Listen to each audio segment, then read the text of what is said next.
स्वागत है आप सभी आंगनबाड़ी बहनों का फिर से एक नई वीडियो में। बहुत ही महत्वपूर्ण वीडियो है, आप सभी को देखना बहुत ज़रूरी है क्योंकि बहुत से सेविकाएं सहायिकाओं के मन में अब चल रहा है क्या हम लोग का हड़ताल समाप्त हो चुका है। क्योंकि हमारे पास बहुत सारा कमेंट एंड कॉल आ रहा था कि सर प्लीज़ बताइए क्या हड़ताल समाप्त हो चुका है, क्या हम लोग का हड़ताल चल रहा है। ये इस प्रकार से सभी सेविकाओं के दिल में चल रहा है क्योंकि इस प्रकार से प्रतिक्रियाएं उनको देखने को मिल रहा है। रेगुलर चयन मुक्ति की प्रक्रियाएं ज़रा ही बढ़ते जा रहा है, स्ट्रिक्ट रूप से चल रहा है, यानी कि जितना कठिन रूप से चल रहा है वहाँ पर उस प्रकार से कठिन से एक्शन लिया जा रहा है सरकार के द्वारा। तो आप सभी को लगातार ये कठिन देखने के बाद क्या सभी सेविकाओं के ये दिल में जरूर उठता होगा कि हम लोग का हड़ताल समाप्त हो चुका है क्या। तो जानना बहुत ज़रूरी है क्योंकि आप लोगों का हड़ताल अभी समाप्त हुआ है नहीं। आप लोगों को जब समाप्त होगा हम आप सभी को बताते रहते हैं हमेशा कि सूचना आप सभी को मिलते रहेगा। चलिए इस लेटर में आप सभी को देखने को मिलेगा जो सूचना है आपके संघ ने प्रकाशित किया है। पहले आप लोग देख लीजिए कि ये सूचना जो है कौन प्रकाशित की है। देख सकते हैं आप लोग, आपके कुमार बिंदेश्वर सिंह के द्वारा अनीता झा, कुमारी रंजना, प्रतिभा कुमारी एवं संयोजक मंडल सदस्यगण उनके द्वारा ये सूचना प्रकाशित किया गया है। आप सभी को हम अपने कुटुंब ऐप के माध्यम से भी सूचना दे दिए हैं। तो अब चलिए हम लोग फटाफट से इस नोटिफिकेशन को पढ़ते हैं और आप लोगों को समझाने का कष्ट करेंगे। आप सभी के द्वारा कमेंट आता है कि आप फटाफट से पढ़ते हैं, चलिए थोड़ा सा हम स्लोली पढ़ने का कोशिश करते हैं। दिनांक 29 नवंबर 2023। आप लोग समझिए ये जो दिन है बहुत ही खास है आंगनबाड़ी कार्यकर्ताओं के लिए, क्योंकि इसी दिन सितंबर महीना में आप सभी का आंदोलन जो अनिश्चितकालीन हड़ताल है यह स्टार्ट हुआ था। और कल आप सभी का 29 नवंबर 2023 को 29 नवंबर को आप लोगों का टोटल 2 महीना हो गया है आप सभी का अनिश्चितकालीन हड़ताल का। और अभी तक सरकार के द्वारा कोई भी आप सभी के लिए उचित वार्ता नहीं किया गया है। इसलिए आपके संघ जो है लगातार इस प्रकार से नोटिफिकेशन दे रही है, अपने संघ को भी और समाज कल्याण को भी आवेदन दे रही है कि हमसे एक उचित वार्ता कीजिए और जिनको आप चयन मुक्ति कर चुके हैं उनको चयन मुक्ति से वापस कीजिए। तो हड़ताल के बारे में सोचा जाएगा कि हड़ताल को तोड़ा जा सकता है। देखिए इसमें सभी सटीक बताया गया है कि कौन कौन लोग हड़ताल से वापस चले आए हैं, सभी के बारे में बताया गया। चलिए अब पढ़ते हैं हम लोग। राज्य आंगनबाड़ी संयुक्त समिति केदार भवन अदालतगंज पटना। आवश्यक सूचना आप सभी के लिए। प्रिय बहनों, जैसे कि आप सभी को पता है कि जानकारी है कि विगत 29 सितंबर 2023 से बिहार राज्य आंगनबाड़ी समिति केदार भवन अदालतगंज पटना में तत्वाधान में 5 मांगी सूत्रों को लेकर अनिश्चितकालीन हड़ताल पर है। सरकार प्रोत्साहन राशि बढ़ाने के बजाय चयन मुक्त का तोहफा दिया जा रहा है। चयन मुक्त सेविका सहायिकाओं के आग्रह है कि आप लोग चयन मुक्त से संबंधित कागजात का मूल पत्र यानी कि जो हार्ड कॉपी आप लोगों को चयन मुक्ति का दिया गया है उसको तैयार करके रखिए, उपलब्ध करके रखें। आवश्यकता अनुसार उपयोग के लिए मांगा जा सकता है या ज़रूरत पड़ने पर स्वयं सेविका सहायिकाओं को भी बुलाया जा सकता है। यानी कि यहाँ पर बहुत ही महत्वपूर्ण जानकारी सेविका सहायिकाओं के लिए है। जिनको चयन मुक्त कर दिया गया है उनके लिए बहुत ही महत्वपूर्ण जानकारी है कि अगर आप लोगों के पास जो चयन मुक्ति का पेपर आया होगा, जो हार्ड कॉपी आप लोगों को चयन मुक्ति का दिया गया है, उसको आप सभी को अपने पास संभाल के रखना है। उसका हार्ड कॉपी निकलवा लेना है और अगर आप लोगों को कहीं भी मांगा जा रहा है तो अपना हार्ड कॉपी देना है और ओरिजिनल जो कॉपी होता है वो आपके पास रखना है, क्योंकि आपको इंक्वायरी कीजिएगा आगे उसको अपने नौकरी प्राप्त करने के लिए आगे आप लोग उसको अप्लाई कीजिएगा तो जो हार्ड कॉपी है वो जो उसका ज़रूरत आप लोगों को हमेशा ही पड़ेगा। इसलिए आप सभी के संघ जो है वो आप सभी को बोल रहे हैं कि आपको मूल कॉपी आपके पास रखना है और उसका हार्ड कॉपी हमें तैयार करके देना है। आवश्यकता रूप से तैयार करवा के रखें, इसी आप लोगों को पहले से करवा के रखना है। जब भी आवश्यकता पड़ेगी आप सभी से मांगा जाएगा या तो सेविका सहायिकाओं को जिनको चयन मुक्त किया गया है उनको बुलाया भी जाएगा।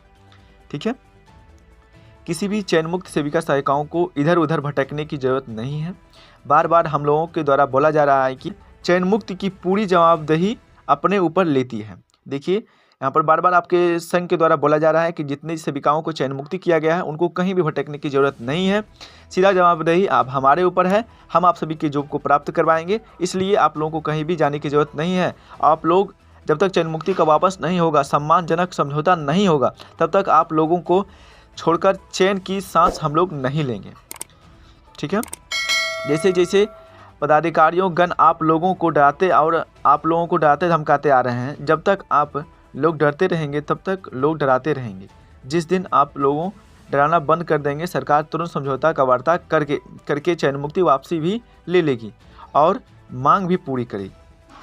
ये तो बहुत ही उचित बात किया जा रहा है कि जब तक आप लोग डरते रहिएगा, जो आप लोगों को चयन मुक्ति का पत्र जो सौंपा जा रहा है इसमें आपको लिखा गया है साफ तौर से कि तत्काल आप सभी को चयन मुक्ति का प्रमाण पत्र दिया जाता है, यानी कि तत्काल आपको अपने कार्य से हटाया जाता है। तो तत्काल हटाया जा रहा है, ऐसा नहीं कि परमानेंट आपको हटाया जा रहा है।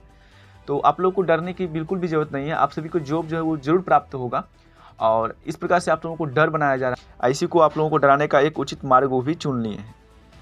तो इसी से आपको संघ हमेशा बोल रही है कि आप लोगों को डरने की बिल्कुल भी ज़रूरत नहीं है। हड़ताल मात्र 5 सूत्रीय मांगों से प्रतिशत लोगों को आप लौटने का सरकार यह समझने लगी है कि अब हड़ताल समाप्त हो गई है। यानी कि संघ बोल रही है कि कुछ लोग हड़ताल से वापस चले गए हैं। इसका मतलब यही नहीं कि हड़ताल से सभी लोग तोड़ दिए हैं, ऐसा कहीं भी कुछ नहीं होने वाला है। अगर चीर हरण से भी बेहद तरीके से पूर्ण करके मान सम्मान का मर्दन करना, दो आंदोलनकारियों की मौत के घातक उतार देना अभी तक सेविका सहायिकाओं भूल नहीं गई है। आप लोगों को ज्ञात है कि दापर में एक महिला द्रौपदी का चीरहरण हुआ था तो लंका दहन हो गया था और आज हजारों महिलाओं का चीरहरण हुआ है। तो क्या नीतीश कुमार लंका दहन कोई रोक पाएगा? कदापि नहीं। सरकार में क्या पावर है ये तो हम लोग देख चुके हैं, कितना हम लोगों को सर प्रेरित किया गया है ये देख चुके हैं आप लोग। अब अपना पावर दिखाना है आप लोगों को अगले इलेक्शन में। अतएव बुलंदी के साथ आगे बढ़ें, चयन मुक्ति भी समाप्त हो और मान सम्मान मांग पत्र भी पूरा होगा। हड़ताल जारी है और जारी रहेगा, फैसला आपके हाथ में है। सब कुछ मिल जाएगा पर आत्मसमर्पण करके पूरे प्रतिष्ठा को मिट्टी में मिला देने के बाद क्या मिलेगा? जियो तो शान से जियो, मरो तो शान से जियो, ये आपके संग आप सभी से आग्रह कर रही है। इस प्रकार से आप सभी को मोटिवेशन भी दिया जा रहा है। आप लोग इस प्रकार से मोटिवेशन से अपने बल को बढ़ाइए, शक्ति को बढ़ाइए और क्रांतिकारी आवेदन के साथ आपके साथी कुमार महेंद्र सिंह, अनीता झा, कुमारी रंजना, प्रतिभा कुमारी एवं संयोजक मंडल सभी सदस्यगण एवं आप सभी को ये समर्पित किया जाता है। ये बिहार राज्य आंगनबाड़ी कर्मचारी संघ यूनियन का द्वारा लेटर प्रकाशित किया गया है। इसको भी देखिए थोड़ा सा, ये 29/11/2023 को भेजा गया है। देखिए, सेवा में बाल विकास परियोजना पदाधिकारी को भेजा गया है पूर्वी चंपारण, क्योंकि पूर्वी चंपारण में क्या हुआ है, जितनी भी सेविकाएं सहायिकाएं अभी हड़ताल पर हैं सभी को चयन मुक्त कर दिया गया है। इसलिए वहाँ की सेविकाएं सहायिकाएं ने यानी कि संघ ने एक लेटर प्रकाशित किया है आपके परियोजना पदाधिकारी को। देखिए क्या है, 29 सितंबर 2023 से हड़ताल पर सभी सेविकाएं सहायिकाओं विषय में है काओं को गैर कानूनी अनैतिक सामुदायिक चयन मुक्ति का आदेश करने के संबंध में ये लेटर प्रकाशित किया गया। इसमें देखिए शब्दों से बोल गया, महोदय विषय के संबंध में कहना है कि यह हड़ताल सभी कानूनी क्रियाओं का पालन करने के बाद ही आप सभी को विभाग को विधित नोटिस करके ही किया गया है। यानी कि इस लेटर में साफ तौर से बोला जा रहा है कि महोदय हम लोग पहले भी आप सभी को सूचना दे दिए हैं। यानी कि सरकारी कागजात जो होती है, जो भी कागजात होती है, आप सभी को हम सूचना देकर ही, नोटिस देकर ही हम लोग हड़ताल पर आए हैं और इस प्रकार से आप लोग सामूहिक रूप से चयन मुक्ति का लेटर निकाल रहे हैं। ये बहुत ही गलत है, अन्याय है। इस प्रकार से पूर्वी चंपारण में संघ ने लेटर प्रकाशित किया है जो कि बोला जा रहा है अपने परियोजना पदाधिकारी को, लेकिन इससे कोई भी सुनवाई नहीं किया गया है और वहां पर लेटर निकाल दिया गया है। सभी सेविकाओं को चयन मुक्ति कर भी दिया गया है, यानी कि सामूहिक रूप से अब चयन मुक्ति करना स्टार्ट हो चुका है। ये प्रतिक्रियाएं सरकार के द्वारा देखी जा रही है। देखिए, सेविकाओं के द्वारा जो अटल जानकारी है, मांगों पूरी होने तक चलेगी हड़ताल, एक साथ ली शपथ। देख सकते हैं कि बिहार राज्य आंगनबाड़ी संयुक्त समिति पटना के तत्वावधान में सेविका सहायिकाएं का मंगलवार को बाल विकास परियोजना पदाधिकारी कार्यालय असरगंज परिसर में बैठक हुई थी। अध्यक्षता में जिला प्रबंधक शिव शंकर चौधरी ने की बैठक में सरकार द्वारा चयन मुक्त एवं संघ अध्यक्ष के सेविका सहायिका रोजी की उपाध्यक्ष सह सेविका विभाग कुमारी मोरमा कुमारी का जमकर विरोध किया गया और नारेबाजी की गई। उपस्थित सेविका सहायिकाओं ने सीडीपीओ महिला प्रशिक्षिका एवं सामूहिक चयन मुक्ति के लिए चुनौती दी। देख सकते हैं आप लोग, इस प्रकार से अगर सेविकाओं को चयन मुक्ति किया भी जा रहा है तब भी सेविकाएं कहीं भी घबरा नहीं रही है। इस प्रकार से सेविकाओं और हिम्मत को हम सलाम करते हैं। इसी प्रकार से आप लोगों को न्यूज़ आगे मिलती रहेगी। आप लोगों को सीधा तौर से बता दें, आप लोगों का हड़ताल अभी समाप्त नहीं हुआ है। कुछ परियोजना में समाप्त किया जा रहा है, लेकिन लगभग परियोजना में भी समाप्त नहीं किया जा रहा है। अगर आप लोग बिहार राज्य आंगनबाड़ी कर्मचारी संघ संयुति संघ से हैं तो आप लोगों को सीधा बता दें कि बिहार राज्य आंगनबाड़ी संयुति संघ द्वारा ये सीधा ऐलान है कि जब तक हमारे मांग को स्वीकार नहीं किया जाएगा, जब तक हमारे साथ उचित बर्ताव नहीं किया जाएगा, तब तक हड़ताल जारी रहेगा। इसी प्रकार से अभी हड़ताल जारी है। इसी सूचना से हम लोग चलिए वीडियो को अंत करते हैं और देखते हैं अगले वीडियो में कुछ और इन्फॉर्मेशन के साथ। तब तक के लिए जय हिंद, जय भारत।